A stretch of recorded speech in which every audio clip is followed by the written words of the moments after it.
Affairs Editor, Philip Turle. Let's start with you, though, Iris. Bring us up to date, first of all, on the situation in Israel. I mean, it does seem, doesn't it, there's been very little damage overnight, at least.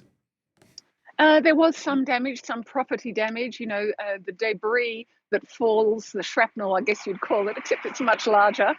When a supersonic rocket or a ballistic missile is hit, can cause extensive damage. However, really in real terms, what the Israeli Defense Force, the Chief of Staff, what he said was this, that Israel's defense forces had shown themselves able to prevent the enemy from causing large-scale damage because of its strong air defense system and because of what he called exemplary behavior of the civilians, who when they're told to go into a bomb shelter do just that. And so we saw that the only two people who were actually killed, as opposed to injured, was one man in Jordan hit by shrapnel from a missile and another in the West Bank, in fact in Jericho, who came out too soon, if you like, hit by that shrapnel from an intercept or from the rocket itself. He, it turns out, was originally from Gaza. So the irony of having escaped Gaza to be killed by an Iranian missile is actually overwhelming. Let's cross to talk to our correspondent in Tehran, Saeed Azimi. Saeed, Iran then saying those attacks are over. Presumably, they're going to be expecting some kind of response there in Tehran.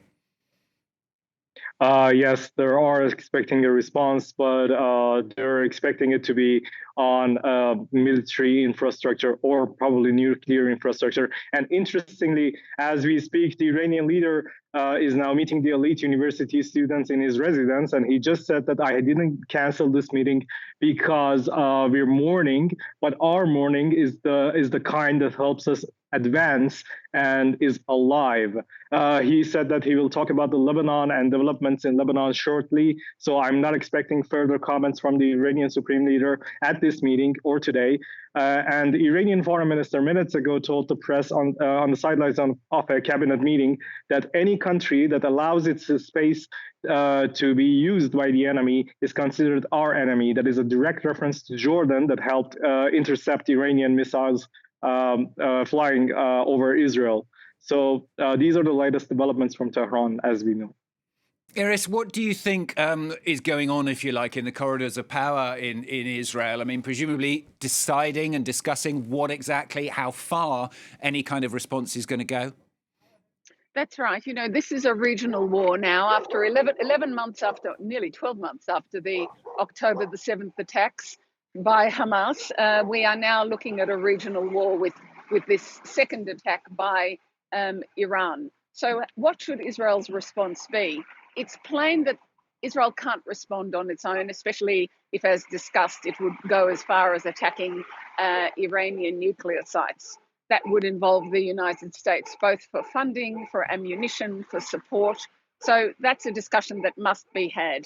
But it was quite interesting to hear Israel's Prime Minister. He has been warning of a response to Iran in English twice, at the United Nations a week ago, in Israel since. And then last night, he gave the following warning and said, our enemies don't learn the lesson that anyone who attacks us, we will hit back. And he specified three: Mohammed Deif, who was the Hamas militant leader, Fuad Shukr, who was the Hezbollah militant leader, and of course, Sheikh Hassan Nasrallah, the overall Hezbollah commander. What's significant about those three is that they were assassinated by Israel, and that's the threat that he is making to Iran at the moment. So it might be, Israel says it will respond at a time, in a place, and in a manner of its choosing. And by choosing those three examples, I think what the Prime Minister is saying, it could be any kind of response.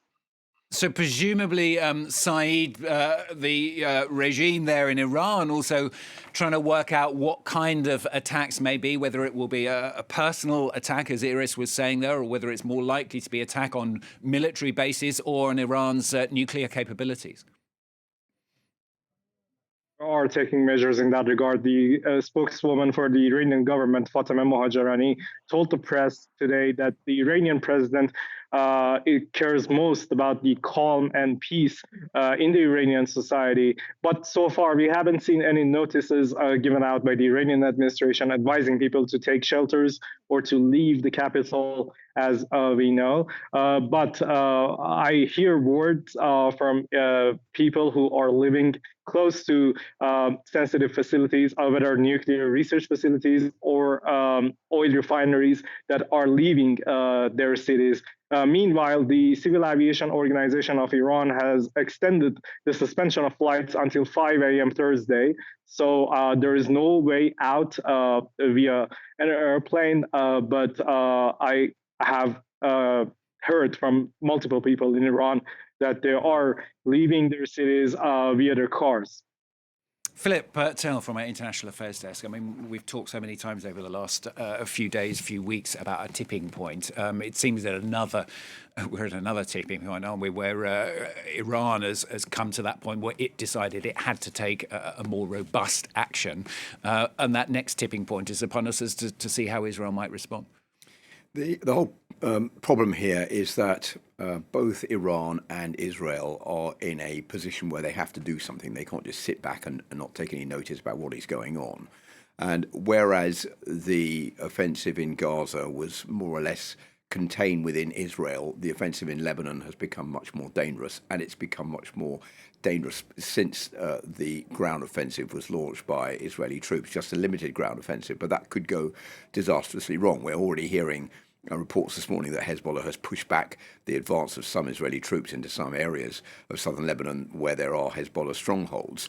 So the Israeli Prime Minister does have quite a lot to lose if this goes wrong, whereas up until now he's been claiming a lot of victories with killing Hassan Nasrallah, other operatives within Hezbollah, the attacks on pagers and walkie-talkies.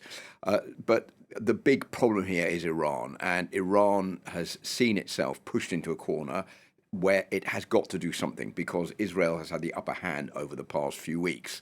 And Iran feels threatened, and Iran is also feeling threatened not just by Israel, but by its proxies who say, well, you've got to do something, the ball is in your camp now. You have to do something to show Israel it's got to stop threatening us.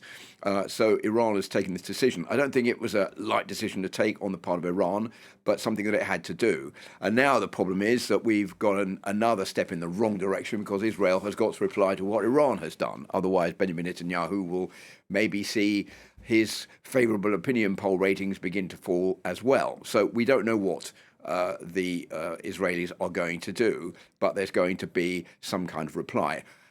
On the sidelines of all of that, you have the international community. The UN Security Council is going to meet in an emergency session this afternoon, Paris time, to discuss what's going on there. But it's very hard to see right now what kind of impact the international community can have, even the United States, on what is going on in the Middle East, what is going on in the minds of the Israeli Prime Minister Benjamin Netanyahu, in the mind of the Iranian Supreme Leader Ali Khamenei, as to just how far this can go and just how much they want to provoke a much wider conflict.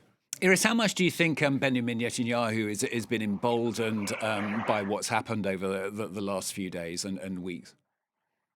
You know, it's not just Benjamin Netanyahu. I have to say that it's an Israeli military apparatus that's emboldened. And I guess the truth is, when you're winning, you want to keep going. When you feel the wind is at your back. And I think since those pager attacks, was it only just over 2 weeks ago now, that is what the Israeli military has felt. It feels that it's recovered some of its deterrence, some of the fear that it can strike into its enemies, which it lost on October the 7th, and its poor intelligence, and then the shock that it felt. It could see the army was paralyzed for at least 24 hours after that attack. So I think this is a military-driven operation. And a military, you can see actually from all the reports in the Israeli media that that's true. I'm not just telling you what I sense. That's what I've been reading. And it took a while for Benjamin Netanyahu to get on board, but he is now on board. And he has said to the public, this is, these are big events, these are big times, but they're also dangerous times. And that could be said as well for him, because I think Philip Turle is right. When you start something like this, you don't know how it will end. I'll remind you that when Israel went into Lebanon in the 1980s, it was also a short, limited, pinpoint operation. You take one hill, then you take a second hill to guard the first hill. On and on it rolls. They stayed there for 18 years. It was a quagmire then. Now I know that's in the Israeli military's mind, but that is a lesson from history, and that is a lesson from recent history. And it was actually a much smaller Hezbollah that chased Israel out in the year 2000.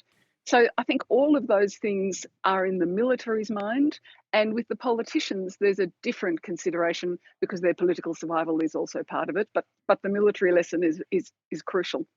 Let's bring back in Saeed Azimi. Saeed, we've spoken a lot with Iris over the last few days about public opinion in Israel. What about public opinion there in Iran? There are very mixed reactions, actually. Some have been supporting this strike on Israel, saying that the country's security was undermined. Ismail Haniyeh was assassinated on July 31st in Tehran after he attended the inauguration ceremony of President Pezeshkian.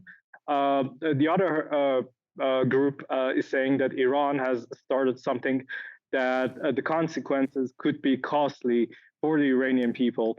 But there is one certain unanimous opinion in that regard, and that is that Israel took a very aggressive action by assassinating inside Tehran, and it truly undermined the country's national security and territorial integrity and sovereignty.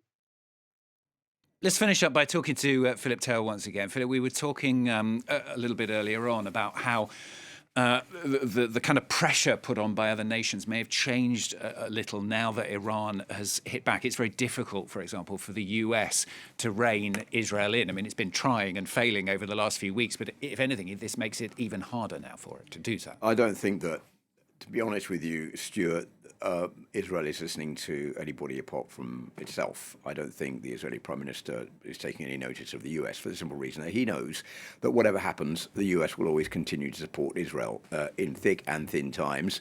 That there will always be that support. It's almost like something two nations that are completely inseparable. And whatever happens, they can have spats and standoffs, but that support will still be there. And we've heard all the way down the line, there's never changed right from the start of this, over a year now, is that Joe Biden has always said Israel has the right to defend itself. And many of Israel's allies, the European Union and countries within the United Nations have said Israel has the right to defend itself. And that right is coming in the most tangible form from the United States, supplying weapons, supplying money to Israel. So that won't change.